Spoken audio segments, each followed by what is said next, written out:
আমি যখন থেকে কম্পিটিটিভ এক্সামের প্রস্তুতি নেওয়া শুরু করেছি চাকরি বাকরি পরীক্ষার জন্য, পরীক্ষা, তখন প্রথম 1 মাস আমার শুধু লেগে গেছে যে কী ধরনের প্রশ্ন আসে না আসে এটা দেখতে। তারপরে যখন দেখে বুঝে গেছি, তারপর থেকে আমি প্রিপারেশন নিতে আরম্ভ করে দিয়েছি ফেসবুকে। হুম হুম, ফেসবুকে।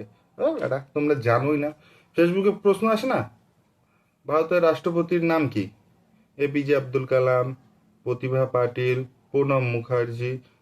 ওইগুলোই অঙ্ক আছে না, 20 - 7 × 5 = 15। ওই দেখেই, ওইগুলো দেখেই ভারতের রাজধানীর নাম কি? নিউ দিল্লি, মুম্বাই, পাঞ্জাব, ব্যাঙ্গালোর। আমি যে এই কোশ্চেন আছে শিওর, কে আমাকে আটকাবে? আমি তো নিজে নিজে রিটেন পাস, মনে মনে আমি রিটেন পাস করে ফেলেছি।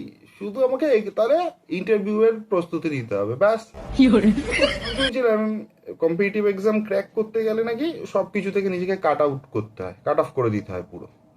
টিভি দেখা, আড্ডা মারা, খেলাধুলা, সব কিছু থেকে শুধু পড়াশোনা করো, খাও দাও, চান করো, ঘুমাও, আবার পড়াশোনা করো।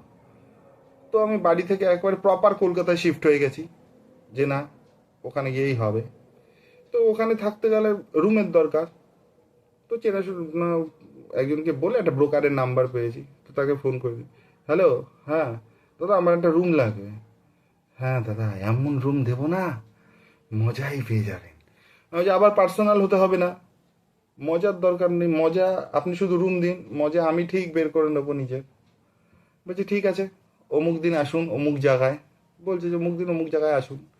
তো আমি গেছি, ও যে যখন সময় দিয়েছিল সেই জায়গায় পৌঁছে দেখি সব উঁচু উঁচু এক ধরনের বিল্ডিং, যে কোনো সময় ভেঙে পড়ে যাবে, যে কোনো সময়। আবার আবার ওখানে কোনো লিফটেরও ব্যবস্থা নেই, যে লিফট হবে সেই লিফটের কোনো ব্যবস্থা নেই। বলছি চলুন, এবার সিঁড়ি দিয়ে উঠছি তো উঠছি, উঠছি তো উঠছি। 2 ঘন্টা চলার পর আমি ওর হাত ধরে বলছি, দাদা মজা আসছে না, আপনি যে বলেছিলেন মজা আসছে না। বলছে আসবে, আর একটু উপরে চলো, আসবে, ঠিক মজা আসবে। ভাই, টানা 2 দিন চলেছি, যতক্ষণ না আমি মরে গেছি ততক্ষণ চলেছি। আমি ওর পায়ে পড়েছি। ভাই দাদা, ওই যে দেখা যাচ্ছে, ওটা কি কাঞ্চনজঙ্ঘা? আপনি তো বলেননি এত দূর আসবো, তাহলে রাস্তায় একটু দার্জিলিং টি আর মোমো খাইয়ে নিয়ে আসতেন। এত দূর যখন উঠে গেছি। বলছে আর একটু বাকি। আমি বলছি দাদা আর পারবো না, কাঞ্চনজঙ্ঘাতেই আমায় রুম দেখান, এভারেস্ট অব্দি আমি আর উঠতে পারবো না।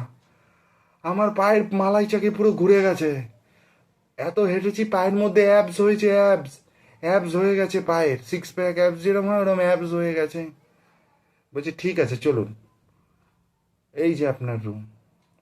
ভাই রুমটা ঠিক চওড়া এইটুকুনি, আর লম্বা 7 ফুট। আমি বলছি হ্যাঁ। বলছি কাম ইন, দরজা খুলে ঢুকে বলছে কাম ইন। আমি বলছি কাম ইন, ইন হবো কোথায়? আপনি তো ভেতরে দাঁড়িয়ে আছেন, একজন দাঁড়ালে আরেকজনের ইন হওয়ার জায়গা কই? বলছে যা আছে এটাই, এটাই প্রপার্টি।